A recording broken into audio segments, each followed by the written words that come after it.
Hi students, today we are going to see about electric flux in a non-uniform electric field and an arbitrarily shaped area. So here previously we have studied about electric flux in a uniform electric field. Now we are going to see about electric flux in a non-uniform electric field. Arbitrarily shaped means any shape. It may be that is a irregular shape. The meaning is arbitrarily means any irregular shaped area. So when you see the diagram, here the electric fields are not uniform. Not uniform means they are not horizontal lines but they are curved lines. So the electric field is here non-uniform and this is the arbitrarily shaped area. So here you have to first remember that the field is non-uniform and the shape is arbitrary. So these are the two cases. And this arbitrarily shaped area is divided into so many current elements, and delta A1 is the first one, delta A2, delta A3, delta A4, like that so many charge elements will be in this charged area. So here each area element is almost flat and the electric field over each area element is considered to be uniform. So the flat curve, that is when you take the area is taken to be flat and the electric field over that area is taken to be as uniform. And here the total flux is, and you know already the formula, phi E is equal to E vector dot A vector. So for all charged elements you have to add up this. So phi E is equal to E1 vector delta A1 vector similar plus, and so it will go on up to En vector dot delta An vector, and summation I is equal to 1 to n sigma En vector dot delta Ai vector. So I is substituted from 1 to n because we have considered n number of charged elements. And in this case, when there is the limit delta Ai vector becomes 0, that means the equation is now integration form, that is phi is equal to integral E vector dot dA vector. Here this is a dot product. You know E is electric field and dA is a very small area. So here the electric field, here the flux depends upon the electric field pattern and the orientation, because E vector dot dA vector, when you expand this will become E dA cos theta. So theta is orientation. So here it depends on also the orientation of the surface. Next, so this is about non-uniform electric field of arbitrary surface. Now electric flux for closed surface. So here this is a closed surface and here the electric field is, you can say that the electric field is here not uniform because the field lines are curved. So here the electric field is not uniform. So the topic is electric flux for closed surfaces. Here the only difference is the same formula but integration is taken over a closed surface. That is, this is closed integration, closed area integration. And here the total electric flux over a closed surface can be negative, positive or zero. Here the three cases are here possible. The electric flux means number of field lines, that may be either positive, negative or zero. And when you see here, this is a small area and this is area vector and this is the electric field. And here when you see the angle between the electric field and area vector, it is greater than pi by 2. This angle is obtuse. So obtuse means the flux becomes negative. Whereas in this case, here the angle between the area vector and the electric field is less than pi by 2, that is the angle is acute. And here the electric flux is positive. And when you see here the lines are entering, here the lines are leaving. So when the lines enter through a closed surface, the flux becomes negative. When it leaves from the surface, the flux becomes positive. When theta becomes 0, the electric field will take some other value. So here this is the case. The angle between dA vector and E vector is greater than 90 degree, then the electric flux is negative and vice versa. So this is about electric flux for closed surfaces. Next, we are going to see about Gauss law.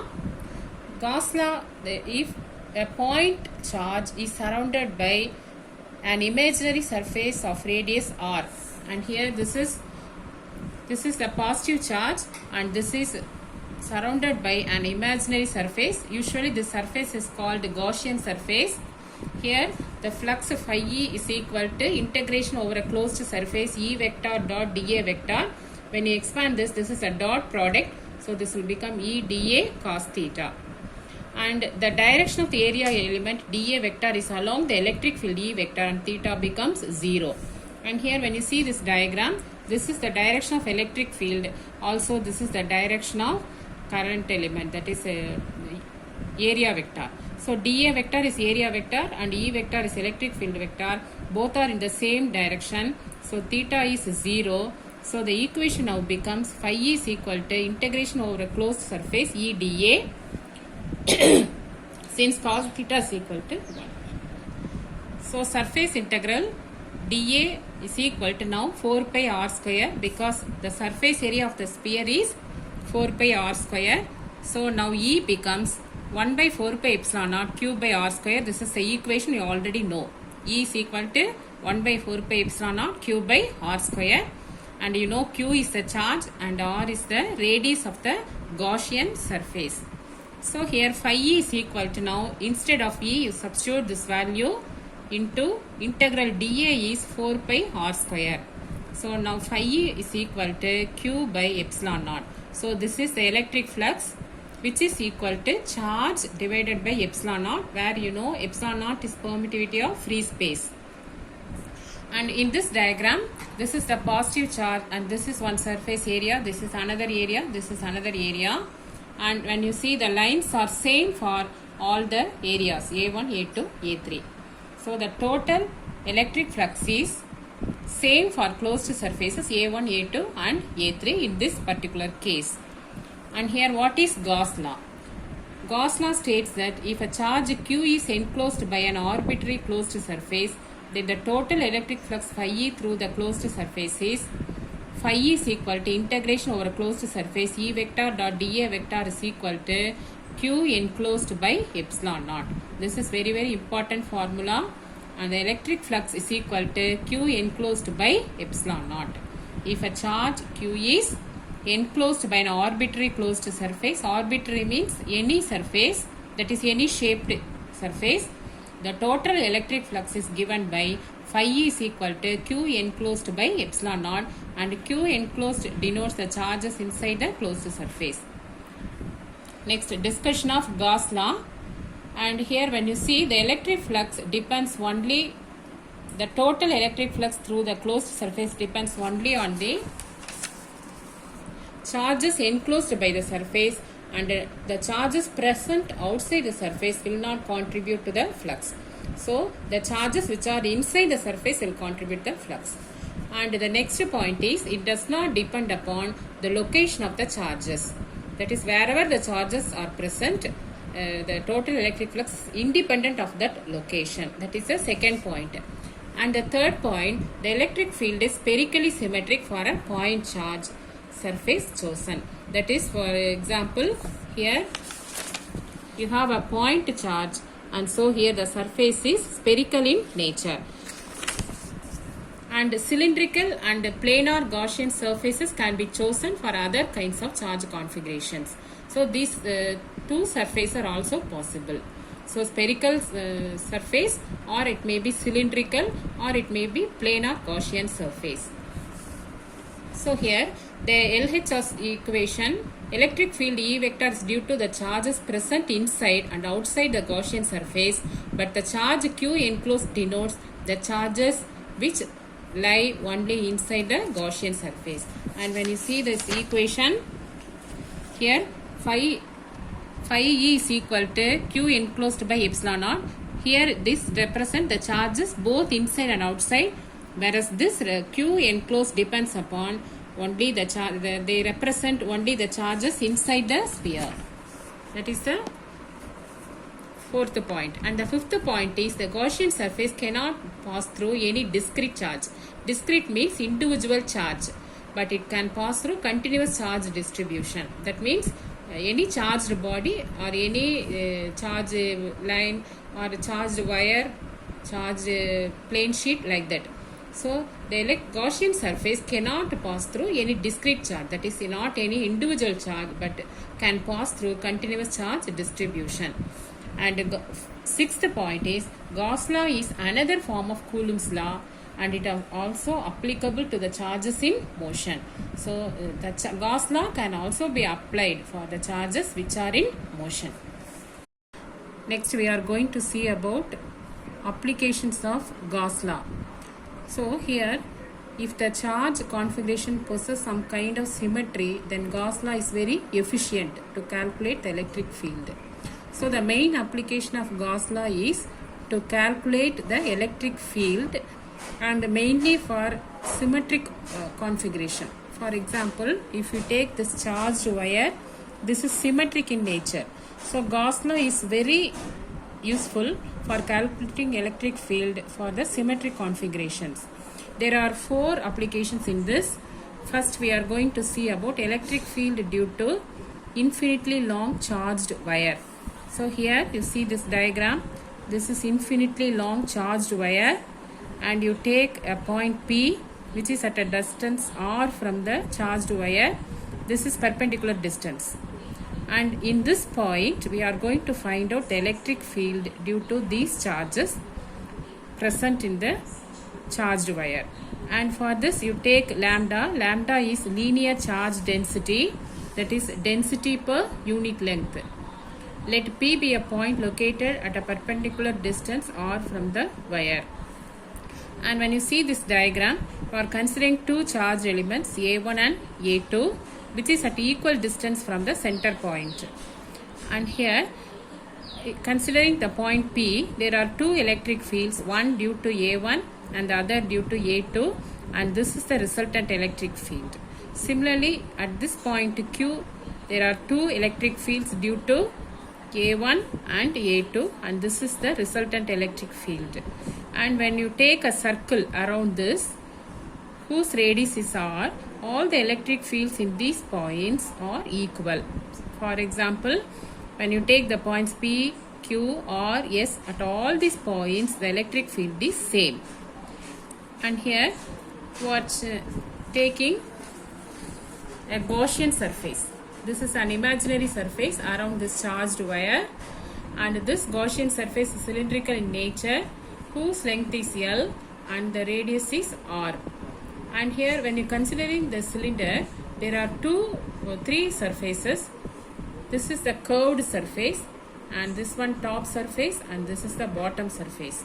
So when you find the electric flux, phi E is equal to integration over a closed area E vector dot dA vector, and this is given by the combination of 3 surfaces, that is integration for a curved surface, integration for a top surface, integration for a bottom surface. And when you see the curved surface, this is a curved surface, here E vector and the area vector, they are perpendicular to they are parallel to each other. That is, when you take this the curved surface, this is E vector, this is area vector, they are parallel to each other. Whereas when you see the top surface and the bottom surface, here the electric field and area vector, they are perpendicular to each other. Here also the electric field and area vector, they are perpendicular to each other. So here the angle theta becomes 0, here the angle theta becomes 90 degree, and only the curved surface will contribute the electric flux, whereas the top surface and the bottom surface does not contribute the flux since the angle is 90 degree. So here the equation becomes phi E is equal to integration over a curved surface E dA. And what happens to theta? Theta becomes, for curved surface, theta becomes 0. So for these 2 surfaces, theta is equal to 90 degree. You know cos 90 is 0. So these 2 terms get cancelled and you are getting this term alone. And here when you expand this E vector dot dA vector, you will get E dA cos theta, where theta becomes 0 And so here the final equation is phi is equal to integration over a curved surface E dA is equal to Q enclosed by epsilon naught. This is according to Gauss law. And what is Q enclosed? Q is the total charge, and this is given by lambda L. You know lambda is linear charge density and L is the length of the wire. So this is the total charge. So total charge phi is equal to lambda L. But according to Gauss law, what is phi? Phi is equal to integral E dA. And E is taken outside because it is constant. So it is taken outside. E is equal to integration over a curved surface dA. That is equal to lambda L by epsilon naught. And here this is according to Gauss law. And what is integral dA? So integral dA is 2 pi RL because this is the area of the curved surface. This is the curved surface, and the area of the curved surface is given by now 2 pi r into L. You know 2 pi r circumference and L is the length. So E into 2 pi RL is equal to lambda L by epsilon naught. And here the L and L get cancelled. So E is equal to 1 by 2 pi epsilon naught lambda by R. In vector form, you can write this as E vector and here R cap. And you know R cap is the unit vector. Here the electric field